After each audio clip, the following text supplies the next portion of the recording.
Eu salvo os irmãos com a paz do Senhor. Nós somos o terceiro grupo e ficamos com a parte, com a lição de número 4 do livro, que fala sobre a doutrina do Espírito Santo. E dando início aqui à nossa atividade, fala sobre pneumatologia. O que é pneumatologia? Essa palavra vem do grego pneuma, que significa ar, vento, e o cognato do verbo pneu, que significa respirar, soprar.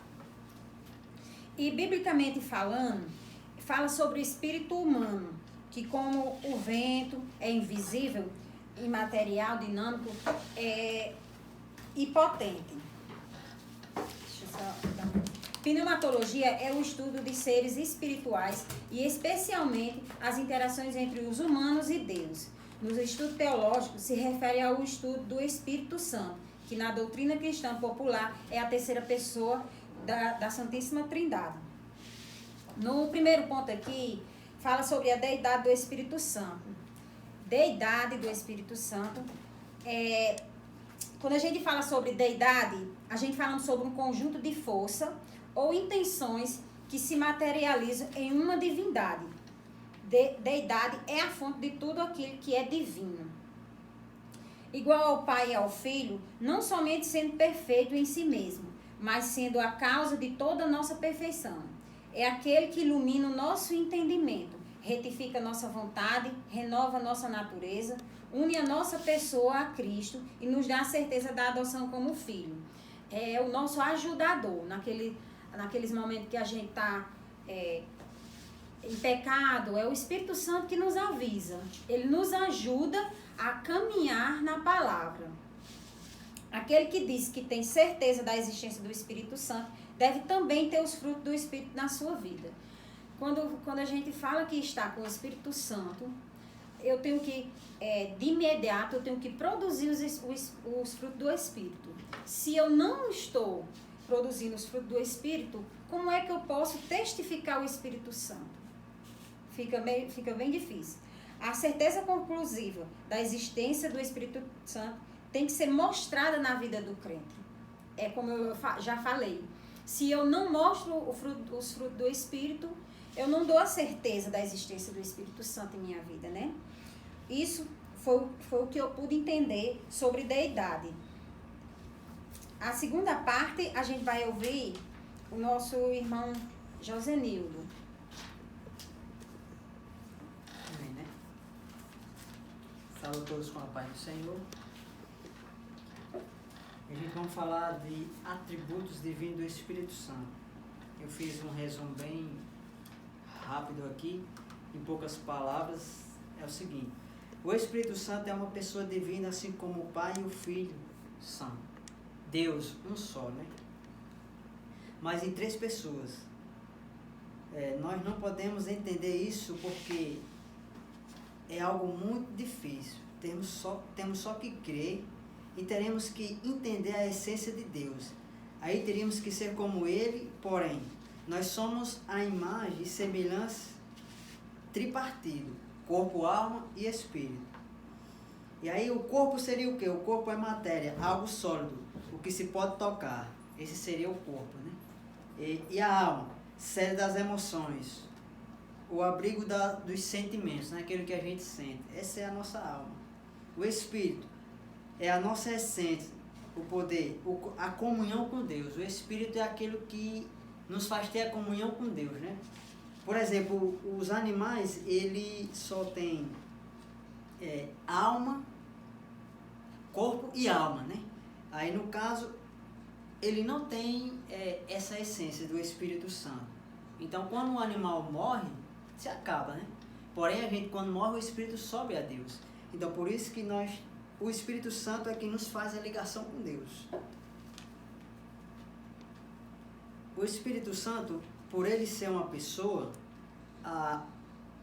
ele tem a personalidade. Por exemplo, personalidade, sentimentos e vontade. Esses são os atributos que o Espírito Santo tem. Pensamento, razão.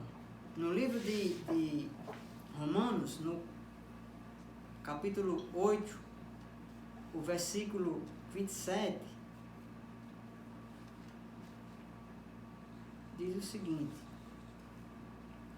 aquele que esquadrinha o coração sabe qual a intenção do Espírito, que ele, segundo a vontade de Deus, intercede pelos santos. Então, ele sabe a nossa intenção. O Espírito Santo sabe, ele tem a razão, ele entende. Por isso que essa ligação que nós temos com Deus. Sentimento, emoção. No livro de Romanos vai falar no capítulo 15, versículo 30, diz o seguinte: a emoção. Rogo-vos, irmãos, por nosso Senhor Jesus Cristo e pelo amor do Espírito Santo, que luteis juntamente comigo nas vossas orações por mim a Deus. Falando do Espírito Santo, né? Tem também no livro de Efésios, capítulo 4, versículo 30, depois os irmãos já olham lá, e fala um pouco da vontade. A vontade do livre-arbítrio, vai falar no 1 Coríntios, capítulo 12, tem um texto aqui que vai identificar.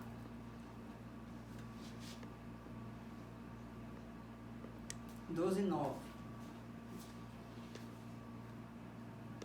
A outro pelo mesmo Espírito a fé, a outro pelo mesmo Espírito os dons de cura. Então, o Espírito Santo são os atributos que é dado, né? É o que nos faz entender e saber a vontade de Deus através do Espírito Santo. Então, ele tem vontade, ele tem razão e ele tem emoções. O Espírito Santo sente tudo isso. E aqui ficou a minha explanação. Só para concluir aqui, que quando fala sobre os atributos divinos do Espírito Santo, eu vi que os atributos do Divino Espírito Santo é o mesmo que os atributos do próprio Deus, né? Que quando fala sobre a onipotência, onisciência, Exatamente. onipresença, eternidade e outros, e além de mais outros atributos, né? Quando fala da eternidade, já afirma aí que ele é eterno. Ele estava no início, ele está agora e ele vai estar eternamente. Ele não tem início, nem agora e nem fim. Ele é o que ele é. Os mesmos atributos do Espírito Santo seria o mesmo do Pai e do Filho e do Espírito. Todos têm os mesmos atributos. O Espírito Santo, o Pai e o Filho. Né? Por isso que os três são Deus, sendo que um só. Né? Os três em um. E interessante que lá na Bíblia se fala mais do nome de Deus, o nome do Filho, mas não fala um nome específico para o Espírito Santo, porque o Espírito Santo ele é a natureza, que é Espírito, e ele é, como é que eu posso dizer, a missão dele é ser santo. Então eu tenho que ter a natureza santa, o Espírito Santo, quando se fala. E ele não fala de si mesmo. O Deus Pai e o Deus Filho, ele testifica muito de si nas páginas da Bíblia, só que o Espírito Santo ele não fala de si. É verdade. O terceiro ponto vai ficar com a nossa irmã Andréia. Pai do Senhor, a respeito do significado de Pentecostes. Pentecostes era uma das 7 festas sagradas que Deus estabeleceu em Levítico 23 para o povo de Israel observar. Pentecostes era a 4ª festa de 7. Era comemorada 3 antes, 3 depois, e com isso ela ficava sendo a festa centralizada. E isso mostra a importância do batismo do Espírito Santo para a igreja. Todos os salvos, eles são candidatos ao batismo com o Espírito Santo, que deve seguir-se a salvação, ou seja, primeiro a salvação e depois a pessoa está candidata ao batismo com o Espírito Santo. A Bíblia diz que um som, como se fosse um vento veemente e impetuoso, encheu toda a casa. O primeiro derramamento do Espírito aconteceu numa casa, numa residência familiar, o que nos leva a refletir sobre o papel da família cheia do Espírito Santo para a Igreja do Senhor. A respeito das línguas como que de fogo. As línguas estranhas, elas seguem-se do derramamento do Espírito Santo e não o precedem. Ou seja, primeiro o Espírito Santo é derramado sobre a pessoa e depois segue-se as línguas estranhas. As línguas no derramamento pentecostal, lá em Atos 2, significa o evangelho falado, o evangelho proclamado, o evangelho pregado. Pregação sobre a palavra de Deus, que é o último ponto. Diante da manifestação do Espírito, lá em Atos 2, quando o Espírito desceu, lá sobre aquelas pessoas, muitas pessoas zombaram. Eles falaram, essas pessoas aí, elas estão fora de si, elas estão bêbadas. E Pedro que respondeu a isso.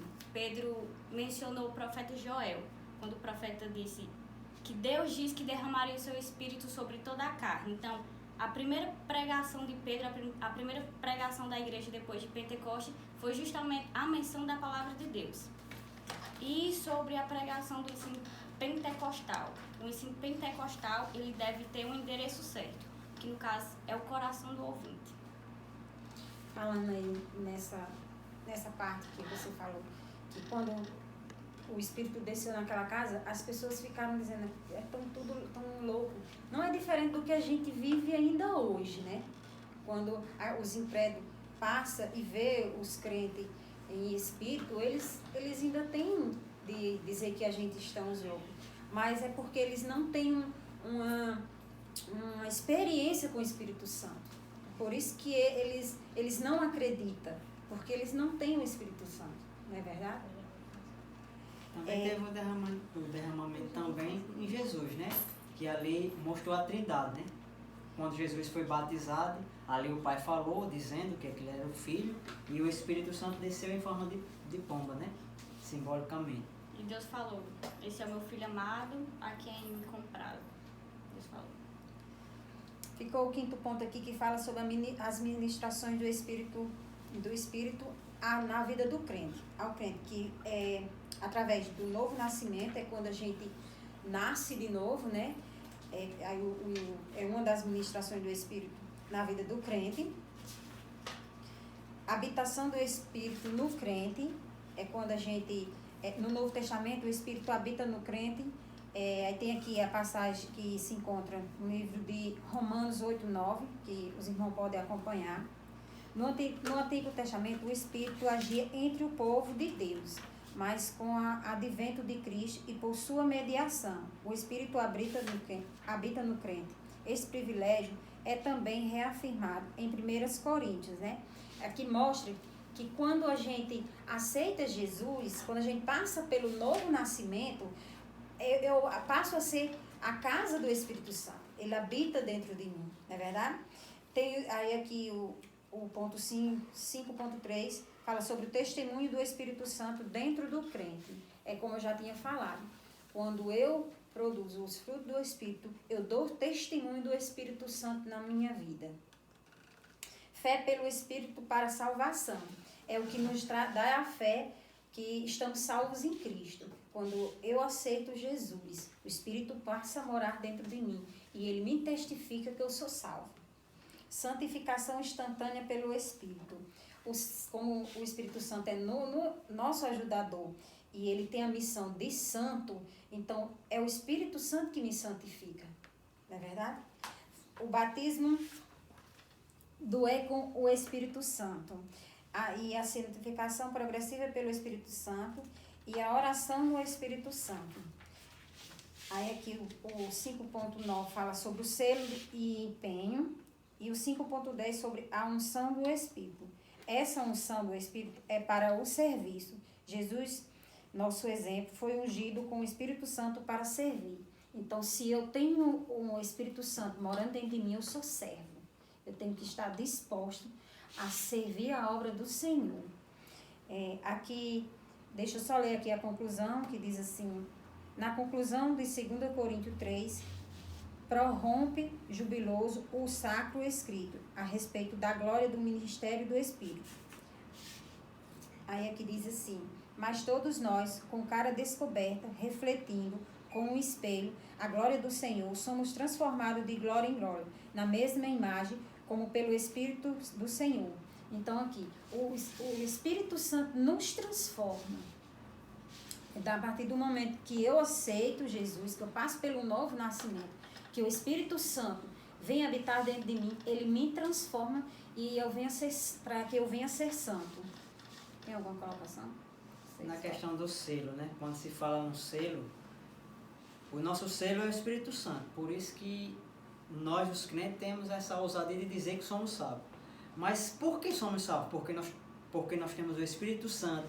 E o que nos diferencia dos outros é a transformação. Por exemplo, se eu não tiver nenhuma transformação, então eu ainda não tenho selo, não. Eu ainda não tenho o Espírito Santo. Se eu não mudei, então eu não estou selado ainda. Eu preciso mudar, porque o Espírito Santo é que nos faz entender as coisas de Deus. É onde entra a nossa capacidade. A gente tem muitas pessoas que falam o seguinte, que não tem medo de não quer se converter porque não quer mudar as vestes, né?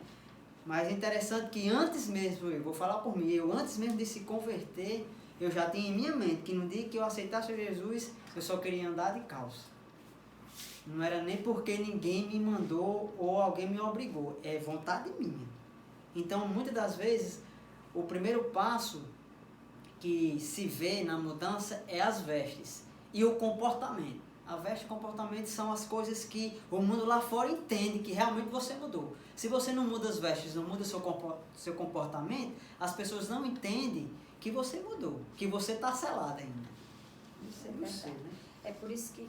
E nós, como crentes, nós estamos em luz, né? A gente somos vistos. Se eu não mostro uma mudança, vai ocorrer aquilo. Poxa, e você não é crente? Não vai ver mudança em mim. Então eu não tenho selo. Eu tenho que mostrar a mudança. Mostrar o selo. Mostrar o selo, é verdade. Amém? Tem alguma colocação? Amém. Amém? Então fica aqui o nosso trabalho.